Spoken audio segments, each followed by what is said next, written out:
Good morning. We'll start a new lesson, Work and Energy Session 1.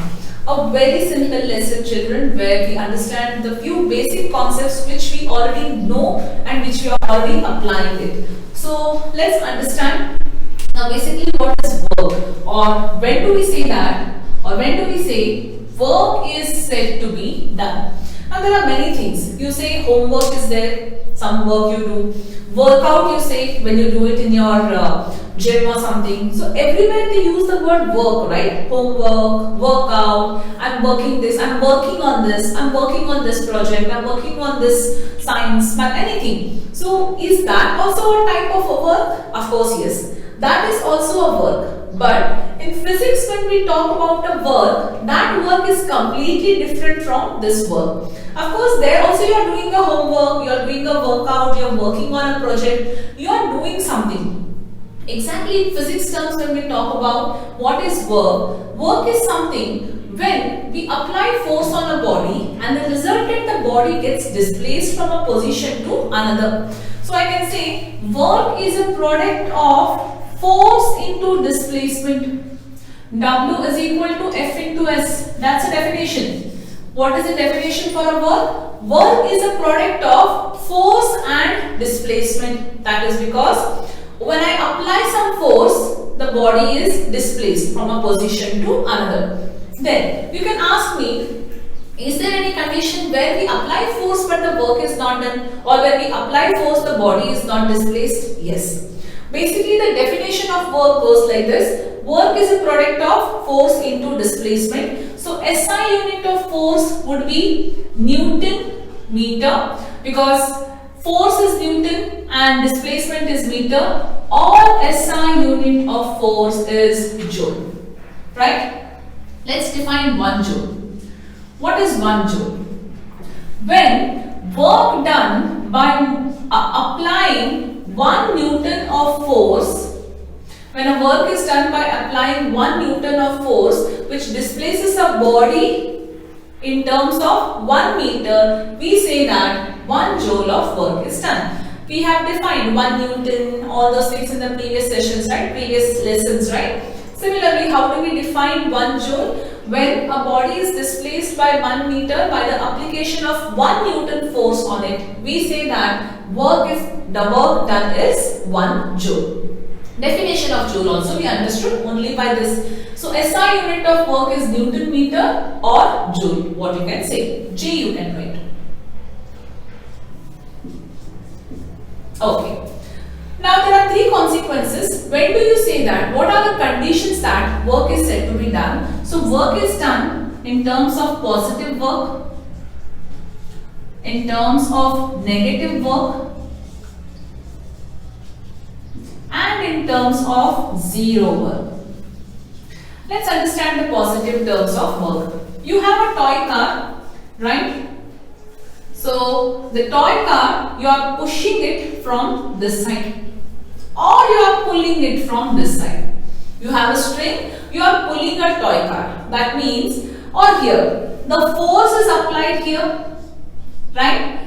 Which direction will the toy car move? Of course, the toy car will displaces in this direction only. Whichever direction the force you apply, that direction the toy car moves. Simple example, it is a positive work. Okay? Negative work. Now, I will give negative work example also in this only and another example. In this only I can give. You are applying a force, the toy car is moving. That is how the displacement of the toy car is there. Why is the toy car moving? Only because there is some frictional force acting on the toy car in the opposite direction. What is a frictional force? Frictional force is the force acting opposite to the direction of motion, right? Whichever way the body moves, whichever position, direction the body displaces, the friction acts on the opposite direction. So I can say this is negative work is done by the friction for the wheels and by the road or by the floor, and the another way the car is moving. That is negative work done, you can say. Now zero work done also, there is actually, if I have to tell here, is zero work done when we talk about, it's a very It's a kind of a thing, or it's very deep phenomena where you have to understand with respect to the tangential force here, but I will not go that deep because it is not required for your syllabus. Let's only understand zero work is done, yes. If I apply force and if the work displacement is not happening, that means it is a zero work, right? Let's not discuss much about tangential force, centripetal force, how it is acting on a body. In terms of some trigonometric ratios also it acts. That is, here we say it is less than 90 degree. Here negative work we say it is greater than 90 degree. Zero work also. So let's not discuss in terms of 90 degrees. That comes in forms of trigonometric ratio, children. You will study in your 11th standard. Zero work and simple, if I have to tell you here, is I am holding a bag on my shoulder. So when I am holding a bag on my shoulder, that means I am at rest, the bag is also at rest, but the gravitational force which is acting, I am holding it, I am balancing it with respect to the gravitational force. The force is acting, but there is no displacement. That is zero work. Remember, they will not ask you examples of positive, negative and zero work, but the question can be asked, what are the three different types of work done? Positive work done, negative work done and zero work. Or what are the, when do you say that the work is done in three scenarios? Positive, negative and zero. You have to remember, example is not required. As I have told you, it's a very simple chapter. This is about work done, children. Now next when we talk about energy. That's all about work done. You don't have anything else in work furthermore to understand. Now when we talk about energy, what is energy? Energy is capacity to do work, right?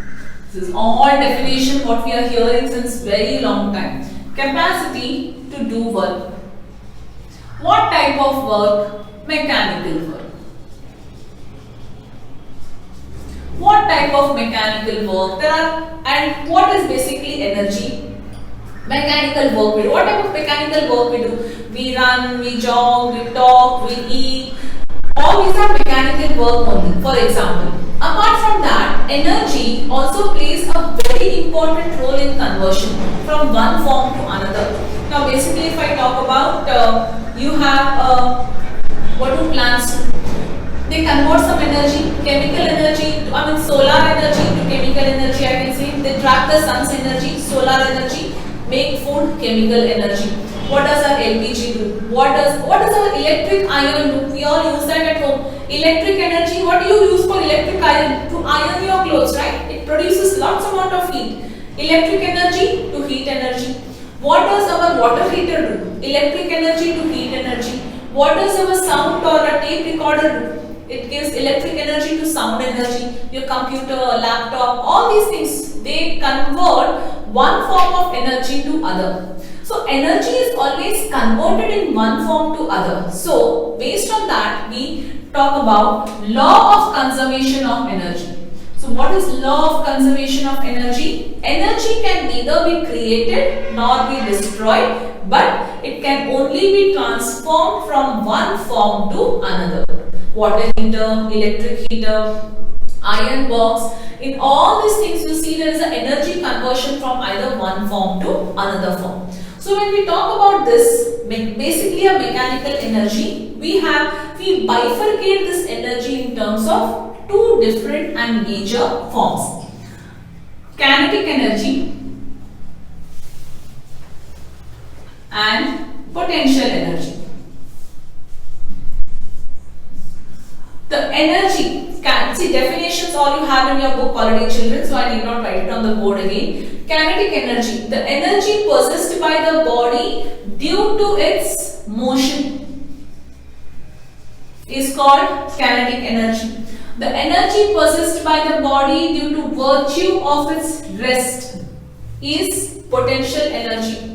Let me give you some examples. We have derivations, very important. We will do that now after I explain this. Let me give you some example for kinetic energy. Water flowing from an overhead tank, water flowing from a dam, water flowing in a river, right? A car moving, a coconut falling from a tree. All are in virtue in the motion. Energy which is due to the virtue of its motion. Due to its motion, when we talk about an energy, it is a electrical energy. Kinetic energy. Potential energy, the energy possessed by a body due to virtue of its rest. Energy is at rest. There is some energy, but it's at rest.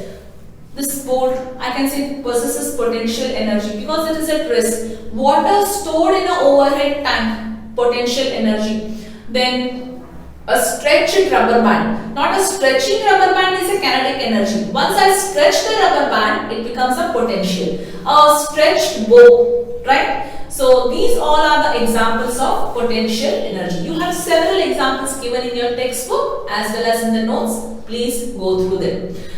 Now, if I talk about a body possesses both kinetic and potential energy. How? If I talk about a pendulum clock, okay? This pendulum clock initially is in the equilibrium position. Equilibrium position is that the pendulum clock is at rest. It possesses potential energy. It oscillates to and fro motion. Okay? So it oscillates to and fro motion. That means potential energy has converted to kinetic energy. Right? It goes to a certain point. After that it comes back. It stops there. For a moment, for a fraction of a second, does it possess potential energy? Because it stopped. Yes, from potential to kinetic because it is moving. From here it has to come back, means it has to possess potential energy. Again come back with respect to kinetic energy. Again come back to rest. Right? Swing if I talk about. See, for a fraction of a second you go. Will you keep going? No, right? You go, you come back. You throw a ball. It reaches a peak height when its velocity becomes 0, only then it comes down. Similarly here, energy can neither be created because it can only be transformed from one form to another, that is from potential to kinetic to potential back to kinetic and potential energy. This example can be asked, if it is asked for explain law of conservation of energy with an example. You can give this example, you can give a swing example, right? All this can, a ball thrown vertically upwards. With that respect, a ball which is on the ground at rest possesses potential energy. When you throw a ball, potential converts to kinetic. It reaches a peak height, attains the potential energy, falls down back with kinetic energy, back to the ground with potential energy. So that's the explanation for kinetic and conversion of potential to kinetic. Law of conservation of energy. Now children, we will derive kinetic energy and potential energy, a very important derivation.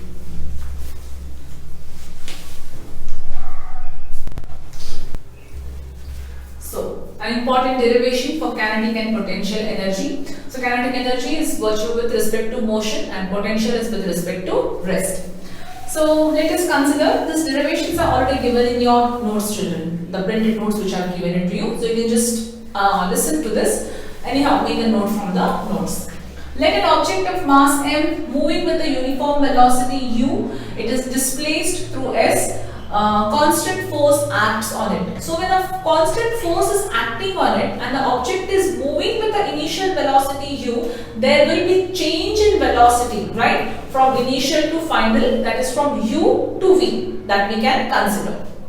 That means some work is done. When a force is applied in the motion of an object, work is done. So work done is given by force into displacement. Equation 1. We know that force is a product of mass into acceleration, right? Equation 2. With respect to equations of motion, what we had studied. 3 equations of motion we studied. In that, I will use an equation where displacement is there. One more we have, s is equal to ut plus half at square. Here time is not considered. So time part we will just edit it. And we will only take the another equation which is v square is equal to u square plus 2as. I will transpose it to other side. V square minus u square is equal to s. 2a is brought down. What is s? From here if I can say w by f is equal to s. Can I write? From equation 1, instead of s, I have written w by f. But what is F is equal to? F is equal to MA from 2, right? MA I substituted, A and A will get cancelled. Let U is equal to 0. Why U is equal to 0? The body is moving, initial velocity is 0. It has attained some final velocity. So U is equal to 0. Half V square is equal to W by M. Transpose this M this side. Work done is half mv square, where kinetic energy is given as, work done is nothing but an energy. Energy is released, is given by half mv square. Derivation for kinetic energy. Derivation for potential energy is very simple. Let a body of mass m is raised to a height h above the surface of the earth, that is with respect to against gravity it is going. So against the gravity here, acceleration will be in terms of a, height, distance will be in terms of height. So work done is force into displacement again. How do you define force? Force is the product of mass into acceleration. Mass into acceleration due to gravity because the body is lifted against the earth. S is nothing but height. W is equal to mgh, where potential energy is given as product of mass into acceleration due to gravity into height. Again, your acceleration due to gravity here depends upon whether the body is lifted from the ground to height, negative, from there to down, positive. 9.8 or 10, you know how to use it. We have basic numericals in this, which we will be doing it. And the last concept in this lesson, children, is about power. What is power? Power is a rate at which the energy is consumed, or you can say the rate at which the work is done. When we talk about rate, it is always with respect to time. So, power consumption, when we talk about it, is the energy consumption. What is power consumption in our home? The energy consumed by the electrical appliances, right, which we get as in the form of an electricity bill. That is a power consumption at our home. It is with respect to rate at which the energy is consumed, rate with respect to time. So let's understand definitions and some conversions in terms of power and the formulas. With that, we complete the theoretical part of the lesson, work and energy. So the last part is power. Power is defined as the rate at which the work is done or the rate at which the energy is consumed by our electric appliances or by any electronic things. So we define power as work done upon time. P is equal to W by T, or work done is nothing but energy consumed, right? In terms here, energy consumed is given as power into time. So simple is the formula what we have to follow. Unit of power is watt, written by capital W, which is nothing but 1 joule per second. This is in terms of joules and this is in terms of second. So how do you define 1 watt, children? 1 watt is defined as when energy consumed in, when 1 joule of energy is consumed in 1 second, power is defined as 1 watt. Easy to answer. If you know the definition, if you know the formula here, it will be easy for you to answer 1 watt. Similarly, we answered 1 joule there. Power in terms of energy consumption is always considered in terms of kilowatt. Now, energy consumption in the sense, we get electricity bill, right? Our electronic appliances at home consume those many, consume power. So that electricity consumption is always considered, the power at that point is always considered in terms of kilowatt. So you can check any electronic appliances if you have at your home, turn it to the other side, they have given you the ratings per kilowatt, how much it consumes, right? Please look for it. Commercial unit of energy is kilowatt hour, which is also known as unit. We get our electricity bill 13 units, 30 units. Those units are what? It is nothing but kilowatt hour. So our consumption for a month is 39 kilowatt hour. So that means into number of per unit, what is the cost? That gives your electricity bill. You can check your number of units per day consumption.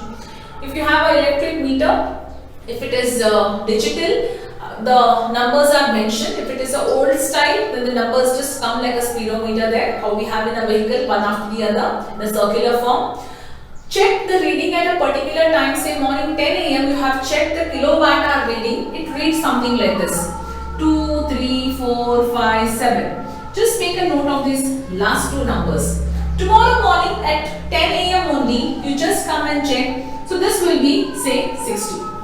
Just assume. That means in a day you have consumed 3 units. Your electric appliances have consumed 3 units only. Depends upon what all you use it. We will discuss this once again in the numericals part. So commercial unit of energy is in terms of kilowatt. That means in the numericals, whenever if any question is asked to calculate the electrical energy consumed by an appliances, power should always be kept in terms of kilowatt. 1 kilowatt is equal to 1000 watt. This conversion you need to remember. The last part here, relationship between kilowatt and joules. How are they related? We know that 1 kilowatt is the amount of energy consumed at the rate of 1 kilowatt for 1 hour, right? Kilowatt hour is nothing but energy consumed for 1 kilowatt for 1 hour. Let's write that. 1 kilowatt is equal to 1 kilowatt which is used for 1 hour. That is 1000 watt used for 1 hour. 1 kilowatt is 1000 watt, right? 1000 watt used for 1 hour in the terms of 60 into 60. In terms of seconds I have to consider.